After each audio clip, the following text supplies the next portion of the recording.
If you have fond memories of Wii Sports and Wii Sports Resort, then Nintendo Switch Sports probably won't supplant those as your favorite entry in the series just yet, but it provides the same motion-based sports that you know, love, and remember, which is great for having friends or family over or for some casual gaming, but the real crown jewel of the game is the online suite.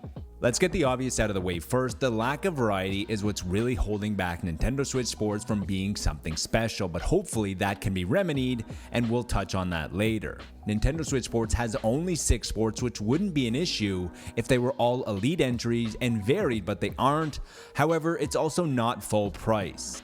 My top choices were bowling, which feels unchanged from how you remember it, but actually controls a lot better with standard and obstacle mode. Badminton is the best of the racket sports as it provides more control to the player.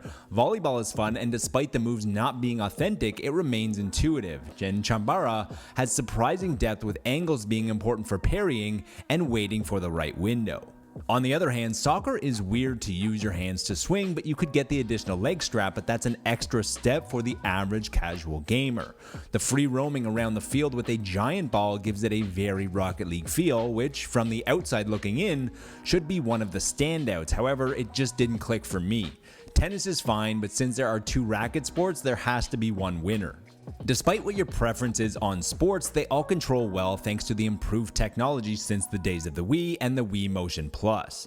Improved accelerometers, gyroscopes, depth sensing, haptics, and deep learning all make things feel one step closer to the real thing. Yes, Nintendo has implemented deep learning to try to precisely figure out where you are trying to place that shot, all done without wires and sensor bars. As mentioned, the real champion is the online mode, which they specifically call global to remove the stigma to online play. The star of this show is Battle Royale Bowling, where 16 players go head to head, and every few frames of bowling, someone gets eliminated. It's quick, it's fun, and if you do get eliminated, you're back in the next game before you know it, thanks to the matchmaking that works quite well.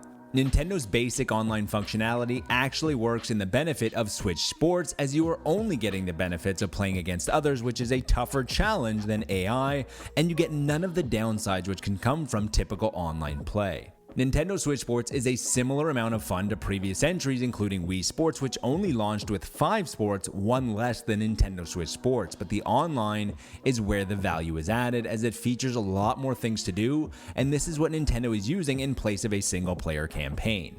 Yes, Wii Sports was packed in, but you did have to buy the console. Nintendo Switch Sports feels great, looks great, sounds great, and will easily fill the void left by the lack of motion-based games with friends and family. Nintendo Switch Sports isn't perfect, as there is a high ceiling for improvement though. We already know that golf is coming for free in the fall, and there are new weekly rewards to gain just by having fun and playing the game without a battle pass or microtransactions. Even just golf alone will provide much more value to this product, and if Nintendo continues to provide meaningful support, the game will drastically become easier to recommend and even become a must-own for Switch owners. We give Switch Sports a strong 7.